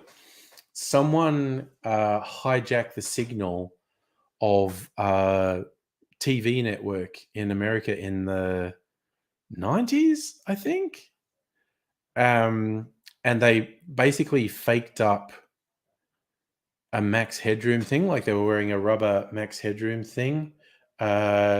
And they actually hijacked the signal of this TV station for a while. Yes, the name Max Headroom comes from the guy, I think it's Edison Carter, trying to escape a parking lot on his motorcycle, and the evil little computer hacker brings down the boom gate as he's going. The sign says max headroom 2.3 m, so maximum headroom 2.3 meters, and his like face smashes into it. There was actually a underground parking thing on Sydney Uni territory that actually had a boom gate that said max headroom 2.3 m. So yeah. Jude, you liked William Morgan Shepherd in the American series. Again, I saw a video on YouTube recently, someone basically deconstructing all the variations of Max Headroom, and they essentially didn't like the series. I enjoyed the series. I thought it was fine. And yes, Matt Frewer is awesome. I'm not sure if he's in Honey, I Shrunk the Kids, but he's done a bunch of stuff over the years. And yeah, when he was Max Headroom, it was kind of like, ooh, is he going to be a big star? Because he's kind of blonde, square jaw. And he was never a big star, but he has done a bunch of stuff over the years. I mean, we are ripe for a Max Headroom reboot. And yes, I don't think you could really have Matt Frewer playing it now, but the whole thing of a computer simulacrum of a person is so apt for the modern world now. And that was the fun thing. For those who don't know, because Max Headroom was done so far back, and it looks like this amazing, good quality computer graphics, and it's not. Matt Frewer is actually wearing plastic prosthetics. And then just with the editing, they kind of made it look like it was glitchy computer animation, but it was orders of magnitude higher quality, higher resolution than could have been done on computers at the time. But it was very clever putting these plastic prosthetics on him. So it was not real. And then the editing style to make it look like glitchy animation. Very clever. Very, very, very, very clever. Oh, yeah. Matt Frewer has done an absolute fucking metric fuck ton of stuff over the years. He basically never stopped working, but he was never a big star, but he's just done just a shit ton of stuff. Oh, he was even in an episode of Star Trek. There you go. But yeah, he's done just like he's in a bunch of movies, a bunch of shows. But yeah, he never did the be a big star thing. Even though, like I said, he was like handsome, square-jawed, blonde. What more do you want in a movie star? But for whatever reason, never worked for him. But you know, life is cruel and unfair sometimes. Ooh, that's a good fringe one, Jude. He was in Meaning of Life. I don't remember. Well, was he in the Crimson Permanent Assurance? Because I was trying to think, where would he have been in The Meaning of Life? But yeah, the Crimson Permanent Assurance, the American accounting firm.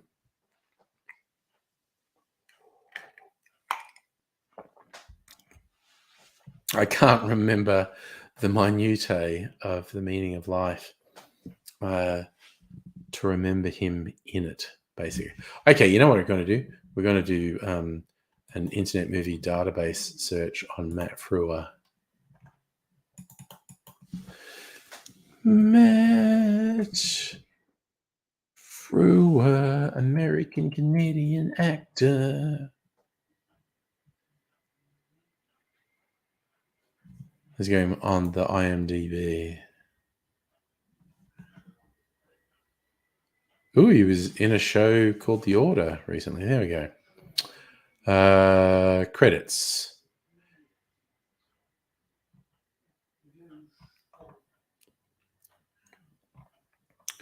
Where are we? Going back. See all. I want to go back. Where was he? Let's go right back. Yeah, right back. Oh, that's a long list. That is a long goddamn list. Okay. Yeah, he's in The Meaning of Lift. Cornered executive who jumps. And I was right. Crimson Permanent Assurance. There you go. And then Max Headroom was 85. Then he's in a bunch of stuff I don't know.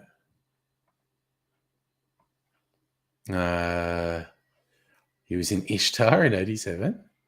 He's in the Max Headroom series in 87, 88. Oh, he appeared in Miami Vice. He was Max Headroom on Sesame Street. That was fun. He was in Honey, I Shrunk the Kids. Oh, yes, I remember him in a TV series called Dr. Doctor. Yes. Yeah, watch it. Yes, Star Trek Next Generation. He was Berlinghoff Rasmussen. That's a good name. Batman the Animated Series. Bunch of stuff. Oh, he was in the TV miniseries of The Stand. Yeah. Okay, he's done The Cat in the Hat for an animated thing. Done a lot of voice work.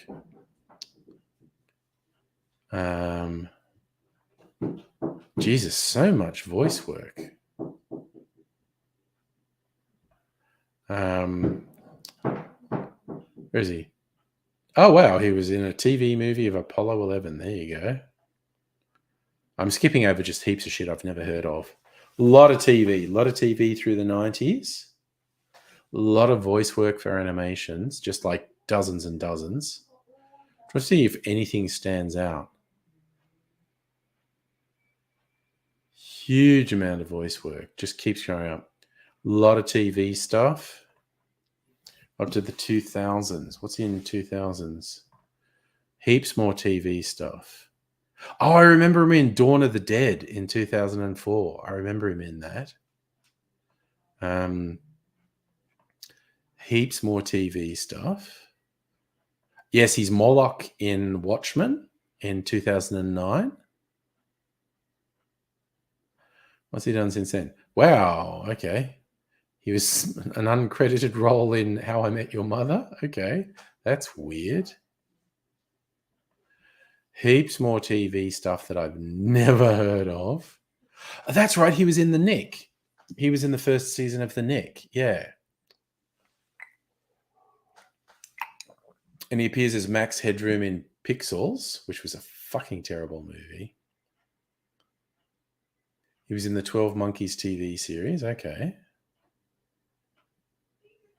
He was in Altered Carbon. More voice stuff. That's right. He was in Fear the Walking Dead for a while. And he was in the Perry Mason TV series in 2020.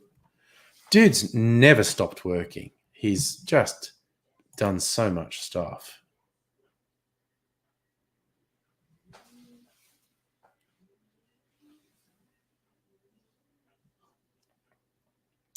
Depends where you went to school, Heine, whether you want to say minutiae or minutia.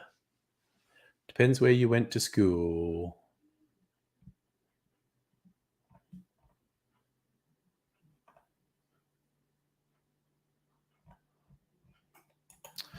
But yes, so that was a quick summary of Matt Frewer. He just never stopped working. He was never a bigger star than when he was Max Headroom, and that's in the 80s. But he never stopped working.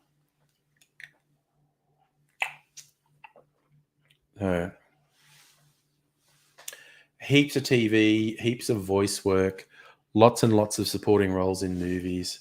Basically, very long list of credits. Yeah, and that's the whole thing is. I mean, being an actor just fucking sucks. It's so much pressure.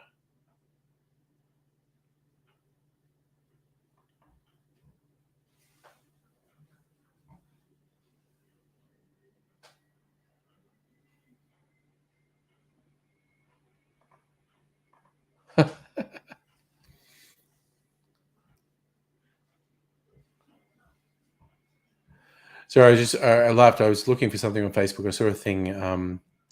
I'll share it. This is for some art program. You get specific sorts of brushes to do particular things. I'll share it because I found it really funny. Edge tab, Facebook, share. Okay, so there's this thing. It's called the glue brush. You see the thing that the glue brush creates, and there's a series of things like glue brush. Yes, that's all the things the glue brush does. Yes, the glue brush. The brush made specifically to help me draw glue. For all the glue I plan on drawing. The glue brush. What we're saying is it's the jizz brush, but they can't market it as the jizz brush.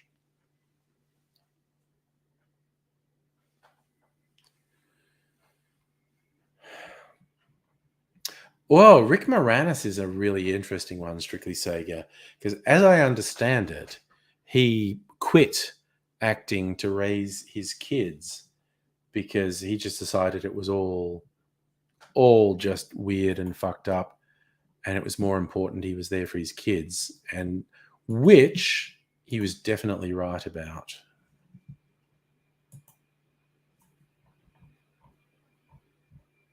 Although, I mean, the irony of using that Emperor's New Groove meme, because what that character actually says, oh, the poison, the Kuzco poison. He is actually literally talking about poison. So you go like, yeah, well, in that context, he would be saying it is actually glue. Well, you're talking real world glue brushes, Dr. Abigail, of course, as opposed to metaphorical digital brushes for doing digital images of a particular thing. In this case, jizz spatters. It's the jizz spatter brush. Yeah, Strict Sager, his wife died, so he said he was going to raise his kids. Remarkable man. Definitely the correct decision. Absolutely the correct decision. Because the whole Hollywood thing is sick and fucked up. No two ways about it.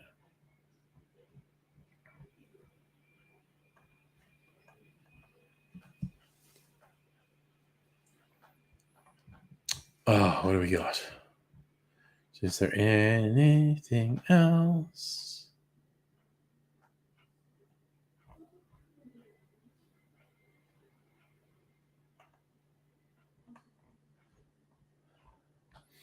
Just looking for anything fun before I go to bed.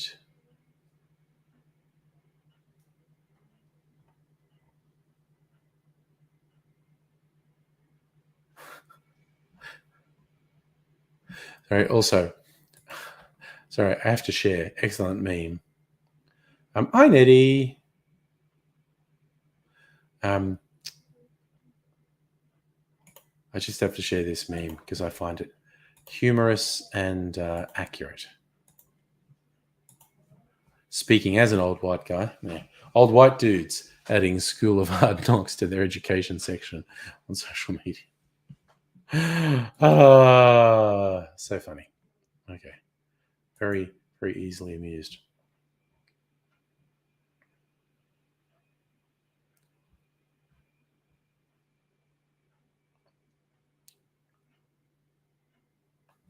Ooh, you know what I thought I would do?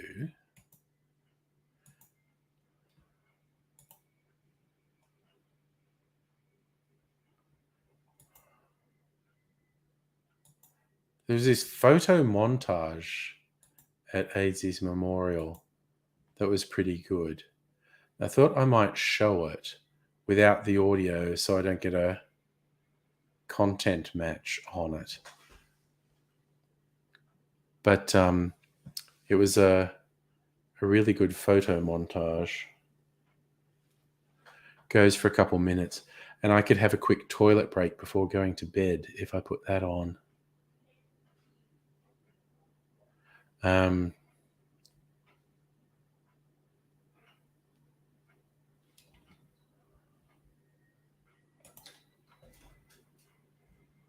Yep, I'm just trying to get it to the right point. Okay.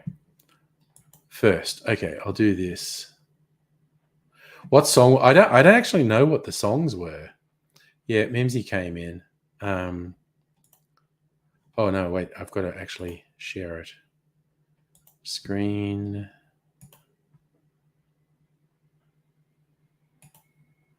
Okay. So there's that.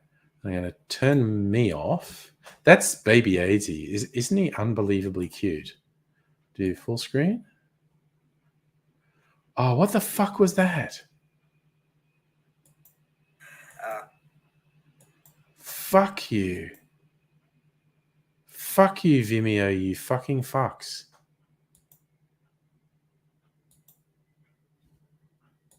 Again, could I? Oh, okay. That's weird. That didn't work at all.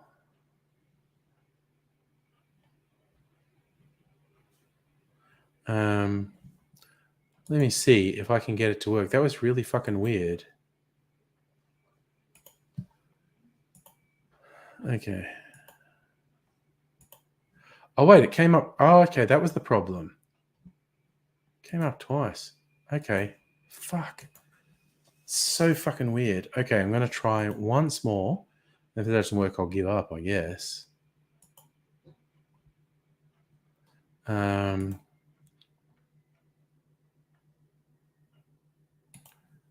All right. So we're back to that. If we go full screen, and yeah, so there's no sound, so hum.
Oh, honey, AT was not in the Daisy Grinders.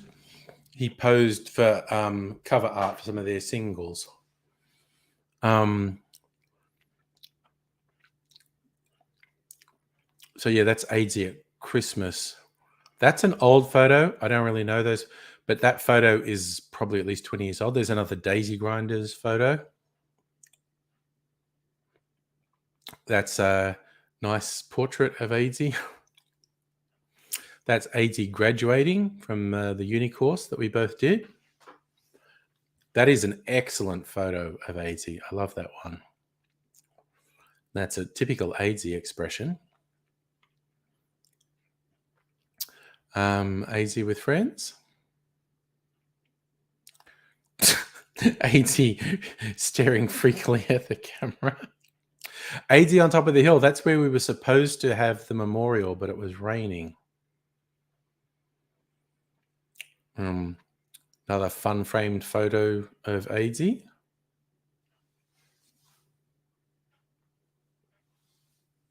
Someone gave him Mentos as a present. A kiss. That's sweet. Baby AZ looking impossibly cute. That must have been during lockdown panics, AZ staring at empty shelves. And with headphones, he might have even been on a live stream. Again, look at impossibly young AZ. Oh, that's when he was having like head scans and shit. That was in one of the rough times with a lot of his head shaved. That's the promo for Code Grey, AZ in a body bag. I actually don't know who Justin is in this context. And I think that's AZ with his brother. And that's AZ just being AZ again. And again, AZ being AZ. Again, baby AZ, as Megaleech says. Babesy. AZ just chilling out. Well, that's at his old house. So that's like, I don't know, 10 years ago or more, that photo. Used to shoot a bunch of videos in that house. That's an old photo. Oh, wait, has it seized up? I think it's seized up. That photo shouldn't have stayed the same for so long. It actually has seized up.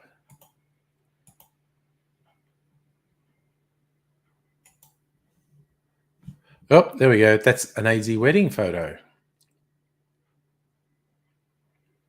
AZ seriously writing things? Jude, no, that was his ex-wife with a coffee recipe. AZ was married to a human female person at one point. Isn't that cute? The two of them sleeping together. I have no idea what he's going to do with that needle, but it honestly can't be good because he's nude.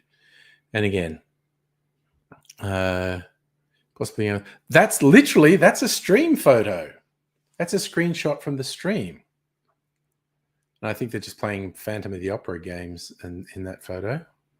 Oh, Live Adrian, that was the fundraiser for just after he had the necrotizing fasciitis.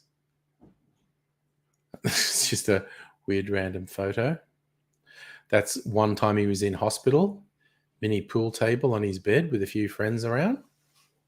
The guy shooting pool is the good Reverend Dr. Tim, who was the MC. I think that's Comedy Friends there. There he is with the boss of the house. With other comedian, Matt Ellsbury. Other comedian, Dave Bushnell. That's from about when I met him. I don't think AZ should be allowed around kids. It's probably his nephews. That's again AZ posing from hospital. I think that's another wedding photo. Yes, that's AZ's wedding. His first wife. There he is with his first wife, Benny. AZ in hospital again. Just AZ. With an annoying look. AZ in hospital again. To AZ when he's had his head shaved because of one of those medical misadventures, I think.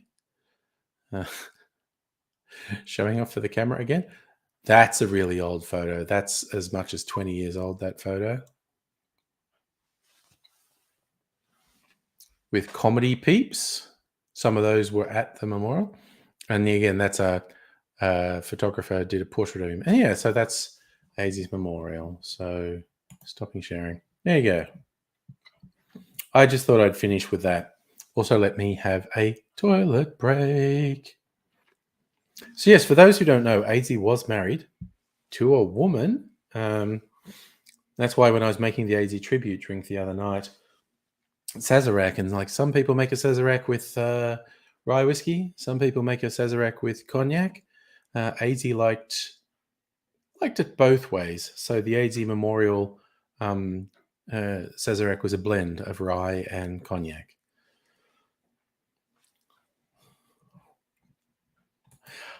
Yeah, and I agree again with what Jude said. You had to say a human woman. Again with AZ, oof, oof. So good night, you fabulous people. As much as I don't have to get up in the morning because I'm not working, I don't want to be all fucked up tomorrow. So I'm going to go to bed. But we'll do a party night stream for anyone who's up for it tomorrow night. We'll see how that goes. And you all take care, I hope. And I hope to see you another time, whether it's tomorrow night or another time. But I'm going to go sleepy bobos now, so I'll see